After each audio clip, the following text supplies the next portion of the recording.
कर्पूरगौरं करुणावतारं संसारसारं भुजगेन्द्रहारं सदा वसन्तं हृदयारविन्दे भवं भवानी सहितं नमामि।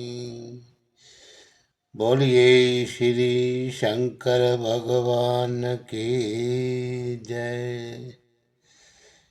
प्रिय श्रोताओं, आज से मैं आप सबके लिए शिव पुराण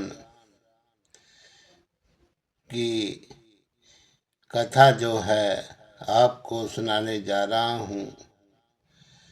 भगवान शिव का स्वरूप कल्याणकारी है और वे परम मंगलमय, परम कल्याणकारी, सर्व सिद्धिदायक और सर्व श्रेयस्कर हैं।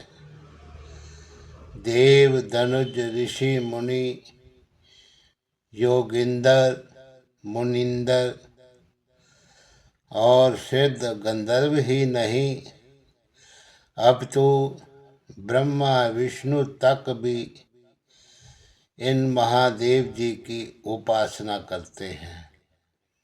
भगवान श्री राम तथा श्री कृष्ण के तो ये खुद परमाराध्य ही है। शिव के इस लोक कल्याणकारी आराध्य स्वरूप भगवान जो कि सभी इनको नमन करते हैं, आज मैं इनका श्रवण जो है आपको करने जा रहा हूँ। तो सबसे पहले श्री शौनक जी के साधन विषयक प्रश्न करने पर सूत जी का उन्हें शिव पुराण की उत्कृष्ट महिमा के बारे में सुनाना। तो श्री शौनक जी ने पूछा, हे महाज्ञानी सूत जी, आप संपूर्ण सिद्धांतों के ज्ञाता हैं। हे प्रभु, मुझसे पुराणों की कथाओं के सार तत्व का विशेष रूप से वर्णन कीजिए। ज्ञान और वैराग्य सहित भक्ति से प्राप्त होने वाले विवेक की वृद्धि कैसे होती है तथा साधु पुरुष किस प्रकार अपने काम, क्रोध आदि मानसिक विकारों का निवारण करते हैं। इस घोर कलिकाल में जीव जो है पराया आसुर स्वभाव के हो गए हैं।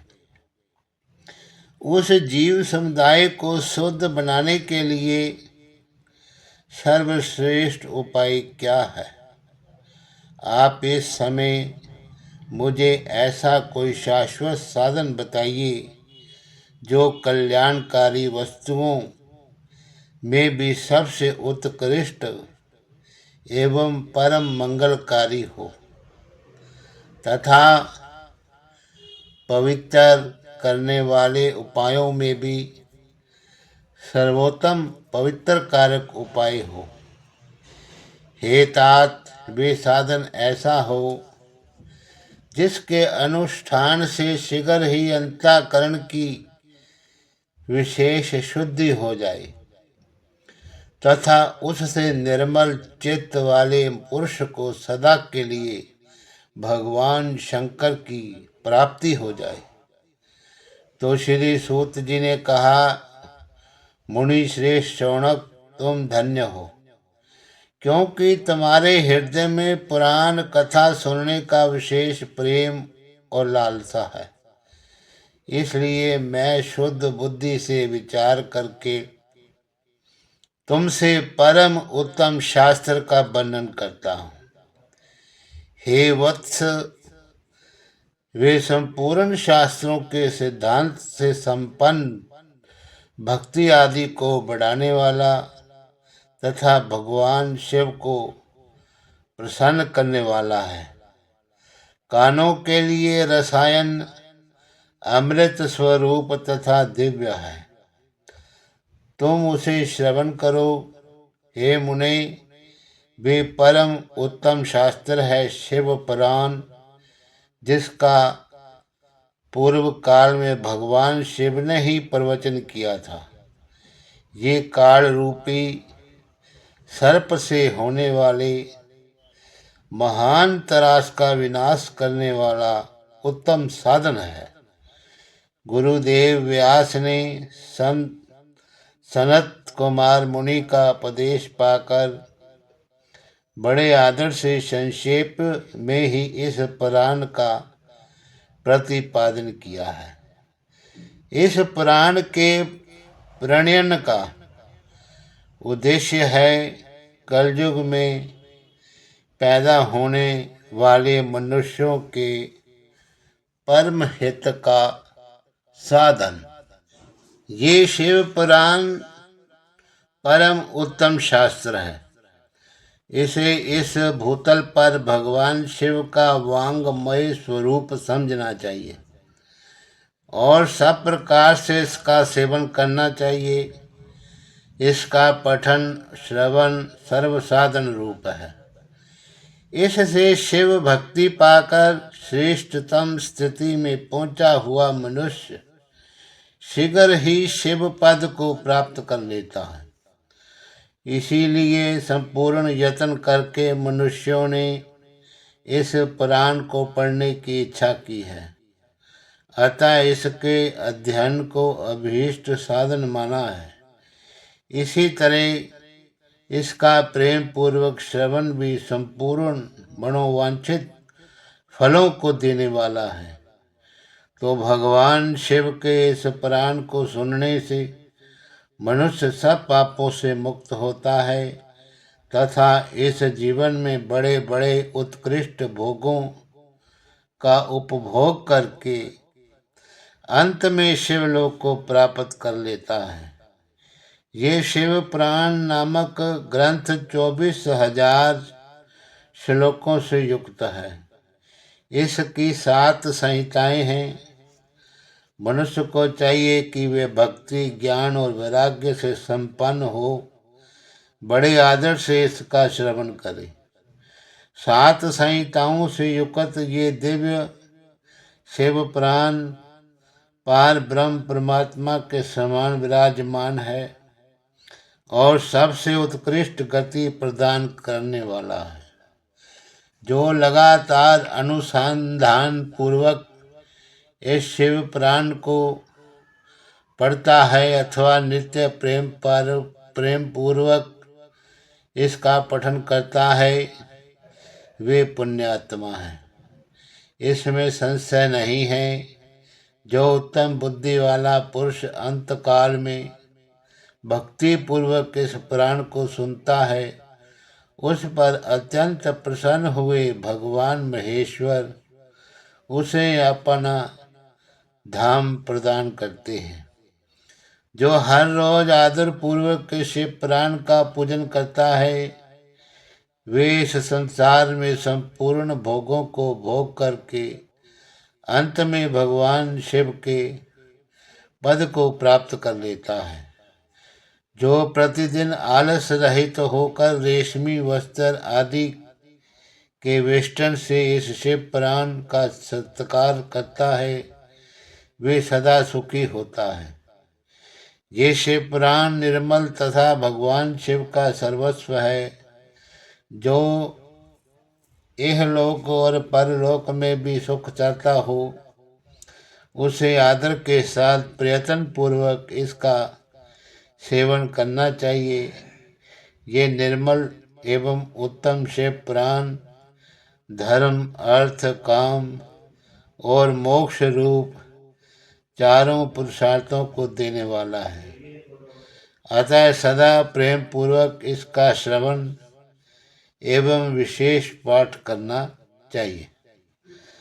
तो शिव पुराण के श्रवण से देवराज को शिवलोक की प्राप्ति तथा चंचुला का पाप से भय एवं संसार से वैराग्य। तो श्री शौनक जी ने कहा कि हे महाभाग सूत जी, आप धन्य हैं, परमार्थ तत्व के ज्ञाता हैं। आपने कृपा करके हम लोगों को बड़ी अद्भुत एवं दिव्य कथा सुनाई है। भूतल पर इस कथा के समान कल्याण का सर्वश्रेष्ठ साधन दूसरा कोई नहीं है। ये बात हमने आज आपकी कृपा से निश्चय पूर्वक समझ ली है। तो सूत जी बोले, कलयुग में इस कथा के द्वारा कौन कौन से पापी शुद्ध होते हैं, उन्हें कृपा करके बताइए, इस जगत को कृतार्थ कीजिए। तो सूत जी बोले, मुने, जो मनुष्य पापी, दुराचारी, खल तथा काम क्रोध आदि में लगातार डूबे रहने वाले हैं, वे भी इस पुराण के श्रवण पठन से अवश्य ही शुद्ध हो जाते हैं। इसी विषय में जानकर मुनि इस प्राचीन इतिहास का उदाहरण दिया करते हैं, जिसके श्रवण मात्र से पापों का पूर्णतया नाश हो जाता है। पहले समय की बात है कि कहीं की रातों के नगर में एक ब्राह्मण रहता था, जो ज्ञान में अत्यंत दुर्बल, दरिद्र, रस बेचने वाला तथा वैदिक धर्म से विमुख था। वे स्नान संध्या आदि कर्मों से भ्रष्ट हो गया था और वे स्नान संध्या आदि कर्मों से रहित हो गया और वैसे वृत्ति में तत्पर रहता था। उसका नाम था देवराज।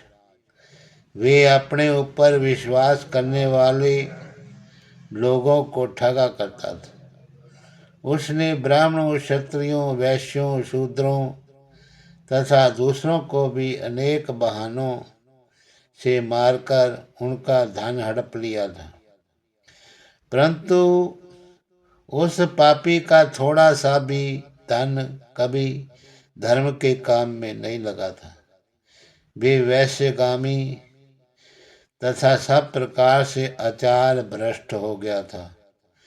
एक दिन घूमता घामता वे देव योग से प्रतिष्ठानपुर में जा पहुंचा। वहां उसने एक शिवालय देखा, जहां बहुत से साधु महात्मा इकट्ठे हुए थे। देवराज उस शिवालय में ठहर गया, किंतु वहां उस ब्राह्मणों को ज्वर आ गया। उस ज्वर से उसको बड़ी पीड़ा होने लगी। वहां एक ब्राह्मण देवता शिव पुराण की कथा सुना रहे थे और ज्वर में पड़ा हुआ देवराज ब्राह्मण के मुखार बिंद से निकली हुई उस शिव कथा को निरंतर वे सुनता रहा। 1 मास के बाद वे ज्वर से अत्यंत पीड़ित होकर चल बसा। तो यमराज के दूत आए, उसे पाशों से बांधकर बलपूर्वक वे यमपुरी ले गए। इतने में ही शिवलोक से भगवान शिव के पार्षद गण आ गए। उनके गौर अंग कर्पूर के समान उज्जवल थे, हाथ त्रिशूल से सुशोभित हो रहे थे। उसके संपूर्ण अंग भस्म थे, उद्भासित थे। रुद्राक्ष की मालाएं उनके शरीर की शोभा बढ़ा रही थी।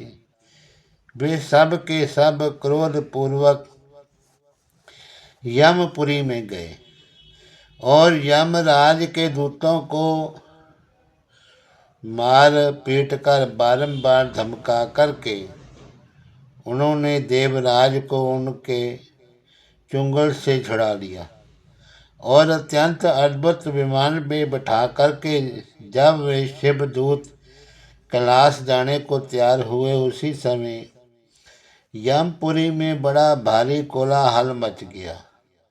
उस कोलाहल को सुनकर धर्मराज अपने भवन से बाहर आए। साक्षात दूसरे रुद्रों के समान प्रतीत होने वाले उन चारों दूतों को देखकर धर्मज्ञ धर्मराज ने उनका विधि पूर्वक पूजन किया और ज्ञान दृष्टि से देखकर सारा वृत्तांत जान लिया। उन्होंने भय के कारण भगवान शिव के उन महात्मा दूतों से कोई बात नहीं पूछी, उल्टे उन सब की पूजा एवं प्रार्थना की। तत्पश्चात वे शिव दूत कैलाश को चले गए और वहां पहुंचकर उन्होंने उस ब्राह्मण को दया सागर सांब शिव के हाथों में दे दिया। शौनक जी ने कहा, महाभाग सूत जी, आप सर्वज्ञ हैं। हे महामते, आपके कृपा प्रसाद से मैं बारंबार कृतार्थ हुआ। इस इतिहास को सुनकर मेरा मन अत्यंत आनंद में निमग्न हो रहा है। अतः आप भगवान शिव में प्रेम बढ़ाने वाली शिव संबंधनी दूसरी कथा को भी कहिए। तो श्री सूत जी बोले, हे शौनक, सुनो, मैं तुम्हारे सामने गोपनीय कथा वस्तु का भी वर्णन करूंगा, क्योंकि तुम शिव भक्तों में अग्रगण्य तथा वेद वेताओं में श्रेष्ठ हो। समुद्र के निकटवर्ती प्रदेश में एक वाष्कल नामक ग्राम है, जहाँ वैदिक धर्म से विमुख महापापी द्विज निवास करते हैं। वे सब के सब बड़े दुष्ट हैं। उनका मन दूषित विषय भोगों में ही लगा रहता है। वे ना तो देवताओं पर विश्वास करते हैं, ना भाग्य पर। वे सभी कुटिल वृत्ति वाले हैं, किसानी करते और भांति भांति के घातक अस्त्र शस्त्र रखते हैं। वे व्यभिचारी और खल हैं। ज्ञान वैराग्य तथा स्वधर्म का सेवन ही मनुष्य के लिए परम पुरुषार्थ है। इस बात को वे बिल्कुल नहीं जानते कि वे सभी पशु बुद्धि वाले हैं। जहाँ के द्विज ऐसे हों, वहाँ अन्य वर्णों के विषय में क्या कहा जाए। अन्य वर्णों के लोग भी उन्हीं की भांति कुत्सित विचार रखने वाले, स्वधर्म विमुख एवं खल हैं। वे सदा कुकर्म में लगे रहते हैं और नित्य विषय भोगों में डूबे रहते हैं। वहाँ की सब स्त्रियाँ भी कुटिल स्वभाव की हैं, स्वेच्छाचारिणी, पापासक्त, कुत्सित विचाराली और व्यभिचारिणी हैं। वे सद व्यवहार तथा सदाचार से सर्वथा शून्य हैं। इस प्रकार वहाँ दुष्टों का ही निवास है। उस वाष्कल नामक नगर में किसी समय एक बिंदुक नामधारी ब्राह्मण रहता था। वे बड़ा अदम था, दुरात्मा और महापापी था। यद्यपि उसकी स्त्री बड़ी सुंदर थी, तो भी वे कुमार्ग पर ही चलता था। उसकी पत्नी का नाम चंचुला था। वे सदा उत्तम धर्म के पालन में लगी रहती थी, तो भी उसे छोड़कर वे दुष्ट ब्राह्मण वैश्यागामी हो गया था। इस तरह कुकर्म में लगे उस बिंदुक के बहुत साल बीत गए। उसकी स्त्री चंचला काम से पीड़ित होने पर भी वे स्वधर्म नाश के भय से क्लेश सहकर भी दीर्घ काल तक धर्म से भ्रष्ट नहीं हुई, परंतु दुराचारी पति के आचरण से प्रभावित हो आगे चलकर वे स्त्री भी दुराचारनी हो गई। इस तरह दुराचार में डूबे हुए उन मूढ़ चित्त वाले पति पत्नी का बहुत सा समय बीत गया। तदनंतर शूद्र जातीय वैश्य का पति बना हुआ वे दूषित बुद्धि वाला दुष्ट ब्राह्मण बिंदुक समय अनुसार मृत्यु को प्राप्त हो नरक में जा पड़ा। बहुत दिनों तक नरक के दुख भोगकर वे मूढ़ बुद्धि वाला पापी विंध्य पर्वत पर भयंकर पिशाच हुआ। इधर उस दुराचारी पति बिंदुक के मर जाने पर वे मूढ़ हृदया चंचुला बहुत समय तक पुत्रों के साथ अपने घर पर ही रही। एक दिन देवयोग से किसी पुण्य पर्व के आने पर वे स्त्री भाई बंधुओं के साथ गोकर्ण क्षेत्र में गई। तीर्थ यात्रियों के संग से उसने भी उस समय वहाँ किसी तीर्थ के जल में स्नान किया। फिर वे साधारणतया मेला देखने की दृष्टि से बंधुजनों के साथ यत्र तत्र घूमने लगी। घूमती घामती किसी देव मंदिर में गई।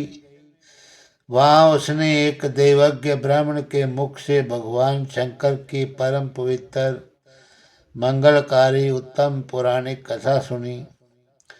कथावाचक ब्राह्मण कह रहे थे कि जो स्त्रियां पर पुरुषों के साथ व्यभिचार करती हैं वे मरने के बाद जब यमलोक में जाती हैं तब यमराज के दूत उनकी योनि में तपे हुए लोहे का परिघ डालते हैं। पौराणिक ब्राह्मण के मुख से ये वैराग्य बढ़ाने वाली कथा सुनकर चंचला भय से व्याकुल हो कांपने लगी। जब कथा समाप्त हुई और सुनने वाले सब लोग वहाँ से बाहर चले गए तब वे भयभीत नारी एकांत में शिव पुराण की कथा बाँचने वाले उन ब्राह्मण देवता से बोली। चंचला ने कहा, हे ब्राह्मण, मैं अपने धर्म को नहीं जानती, इसीलिए मेरे द्वारा बड़ा दुराचार हुआ है। हे स्वामिन, मेरे ऊपर अनुपम कृपा करके आप मेरा उद्धार कीजिए।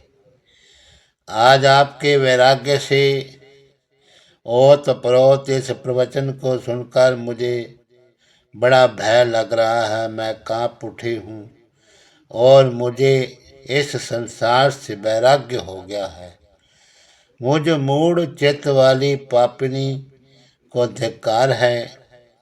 मैं सर्वथा निंदा के योग हूँ, कुत्सित विषयों में फंसी हुई हूँ और अपने धर्म से विमुख हो गई हूँ। हाय, ना जाने किस किस घोर कष्टदायक दुर्गति में मुझे पड़ना पड़ेगा और वहाँ कौन बुद्धिमान पुरुष कुमार्ग में मन लगाने वाली मुझ पापिन का साथ देगा। मृत्यु काल में उन भयंकर यमदूतों को मैं कैसे देखूंगी जब वे बलपूर्वक मेरे गले में फंदे डालकर मुझे बांधेंगे। तब मैं कैसे धीरज धारण कर सकूंगी।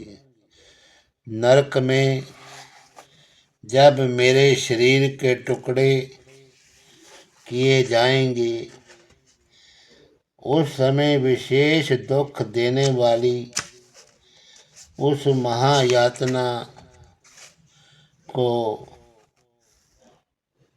मैं कैसे सहूंगी। हाय, मैं मारी गई, मैं जल गई, मेरा हृदय बदीर्ण हो गया और मैं सब प्रकार से नष्ट हो गई, क्योंकि मैं हर तरह से पापों में डूबी रही हूँ। हे ब्राह्मण, आप ही मेरे गुरु, आप ही माता और आप ही पिता हैं। आपकी शरण में आई हुई मुझ दीन अबला का आप ही उद्धार कीजिए, मेरा उद्धार कीजिए। सूत जी कहते हैं कि शौनक, इस प्रकार खेद और वैराग्य से युक्त हुई चंचला ब्राह्मण देवता के दोनों चरणों में गिर पड़ी। तब उन बुद्धिमान ब्राह्मण ने कृपा पूर्वक उसे उठाया और इस प्रकार कहा, हरि ओम तत्सत, नमो नमः।